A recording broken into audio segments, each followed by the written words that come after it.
Okay, you guys, what is up? The King of Lightning is here today to do Hunter x Hunter 2011 episode 134 review. That is 134 of Hunter x Hunter. And of course, that link is going to be in the description box down below on Crunchyroll.com.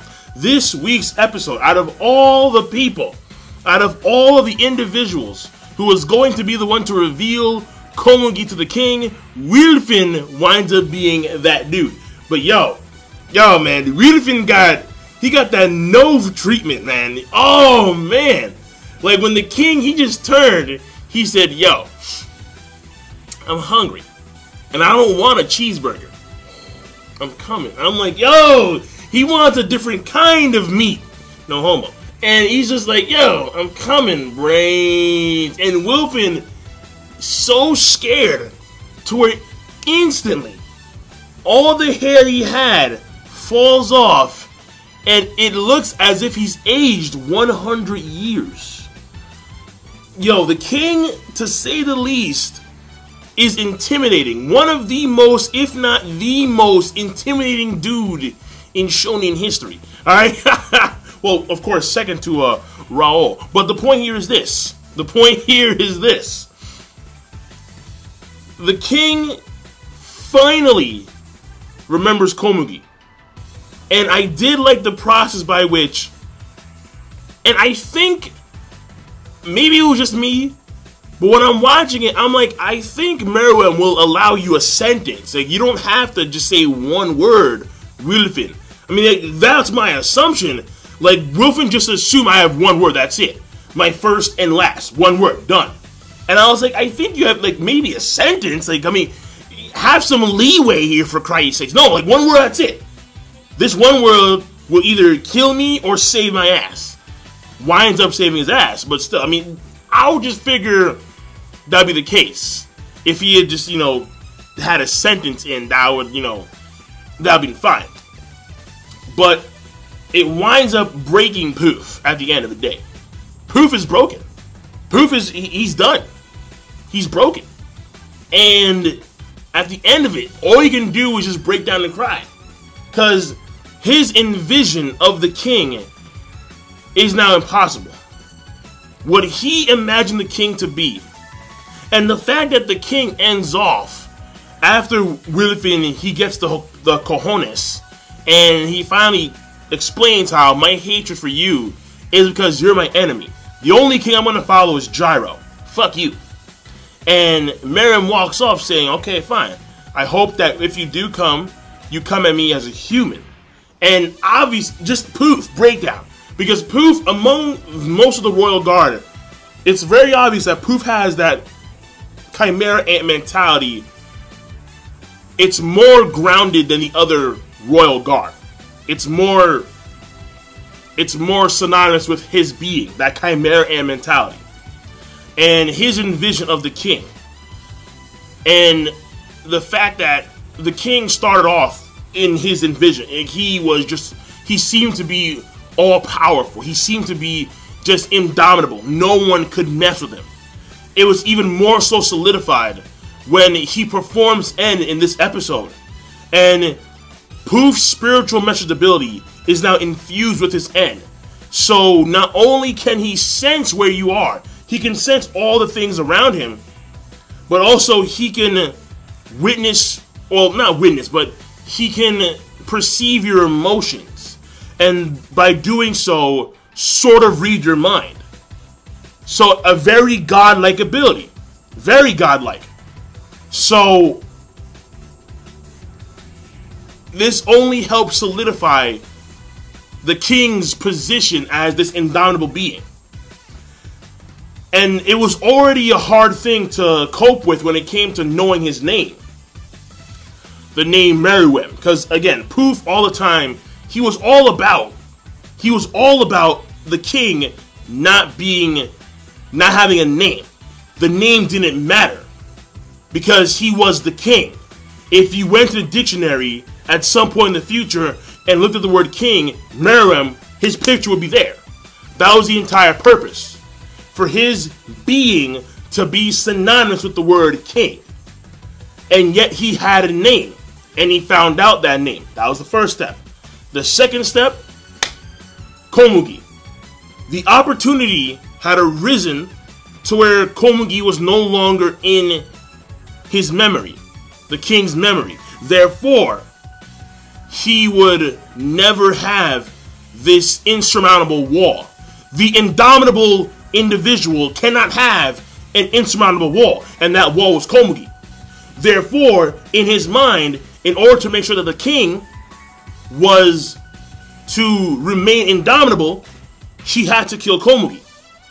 However, Wilfin, in the precipice between life and death, is able to just somehow, in his mind, again, the narration, love the narration, explains in thorough detail the inner working of Wilfin's mind, how he had to tie in these things together, these vague things together, trying to remember what Icargo told him. And he realized that when it came to the secret, when it came to the discussion between Pito and Yuppie, when it came to Icargo and the secret of Poof, it was Komugi. And he just said it, Komugi. And all of a sudden, lights up. All of the hatred, all of the malice, all of the fear, all the tension, gone. In one word, gone. And all you see is this radiant field, flowers, and it's like, dog, like, whoa, man. Whoa. Holy shit, man. That was pretty cool, I'm not gonna lie. That's a huge shift.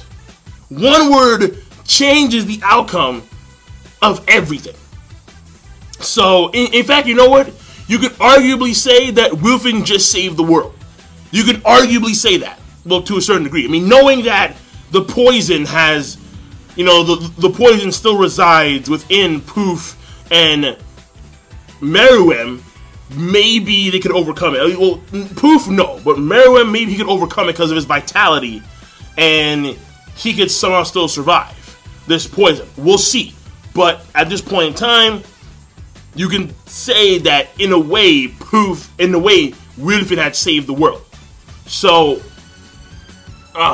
man, that being said, when it came to the ending part of the episode, I mean, when it came to the beginning, because let me go to the beginning, I did like how they backpedaled into humanity, and they show you pictures, almost like a stat chart, if you would, of just how horrible humanity is.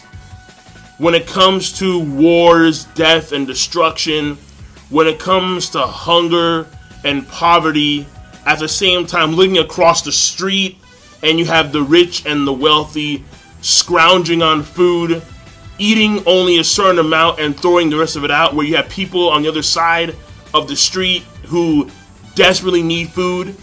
Then you have the pollution and destroying the ecosystems and the environment. Just showing you how shitty humanity is. Like, really. Like, I can kind of see where Togashi's mindset when it goes to, like, these type of things. Because Togashi, he loves showing you the worst of humanity. He really does. He loves showing that. And, I mean, of course, there are countermeasures. Like, for example, Gon's character is a countermeasure against the worst of humanity. That's very obvious, right? His innocence. And he's a child, so again, keep that in mind. He's a 12-year-old, 13-year-old kid. So there's that innocence element to Gon.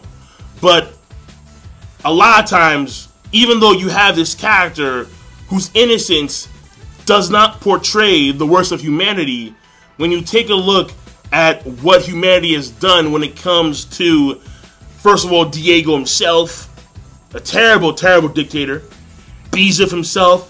He had honeys down below, 2 kilometers deep, hidden honeys. And then you have the miniature rose explosion, which has poison. So almost synonymous to the effects after a nuclear bomb, a nuclear explosion. The radiation poison, very similar. And, you know, just showing you just how bad humanity is. I mean, the Chimera Ant, throughout this entire arc, have been just ruthless and just merciless, and they haven't stopped in their conquest of the East Goturo and the surrounding countries, if you would. Or at least I should say, they started off in the NGL, and then they go from there to East Goturo. But the point here is that they've killed so many along the way. And when it comes to this selection process, there will be even more dead. A lot more dead. Alright? A lot. I think the number would have been either in the high hundreds of thousands to the low millions. A lot of people are going to die. But it still pales in comparison to humanity itself when it comes to a destruction standpoint. So, I mean, there have been a lot of debates in the real world when it comes to this type of issue when it pertains to humanity, because humanity in and of itself is just one perpetual war. That's humanity. Really. And of course, I could get into specifics. I really could. But if I did, a lot of people would get salty. A lot of people get really salty, really offended, because the reality of the matter is that when you speak the truth, people are bound to become offended, because they are offenders. That's just the way it is. So, but yeah, humanity is one perpetual war, and those centuries, if not millennia, of wars pale in comparison to the Chimeran. Truly. Truly. So, that was very nice when it came to just enlightening the viewers of this reality with those images. No real dialogue, no narration needed, just images, just image, and then OST. That's all you needed, and you got the fucking message. That's clear as day. And finally, it looks like the king is now going into, because with his end, he was able to perceive the situation at hand, and now he's going into the area. He's going into the underground area where the girls are, where Komugi is, pretty much. But again, remember, last episode, they hid Komugi because they're trying to stall for time, because Palm knows and Icargo knows that they're gonna die. They're gonna die. So, I mean, again, maybe because a lot of times people just underestimate the king. So maybe the king can still be alive, given his newfounded vitality, because he's taken in the bodies of Yuppie and Poof. And also keep in mind, someone's calling me. And also keep in mind that when it comes to Yuppie, we found out that Riven didn't really kill Yuppie. More or less, he fired his missiles, and then Yuppie just fell over and died. And at that point in time, the reason why Riven was still there was because when Yuppie died in front of him, this giant man who could transform was so intimidating. Now comes back as like some weird little bug and dies in front of him after coughing up a lot of blood. Riven had a high. At that point in time, his old tendencies returned. Like, yeah, I can be the king. But obviously, meeting Meruem, when this dude did his end, and he pretty much blitzed over there on some Kuma shit, he's like, whoa, I'm fucked. Like, what? No, I can't do it. I can't do it because I'm fucked. This guy's gonna take his cell tail and just shove it so far on my ass, I'm gonna die from that trauma. That's what he's thinking in his mind, probably. Well, something along those lines. Let's play it safe. So I'm done, overall. The episode, it was a good episode. You know, a good plus to great. And I will see you guys later, King Lightning. Rate the video, comment, subscribe. Peace, and have a nice day.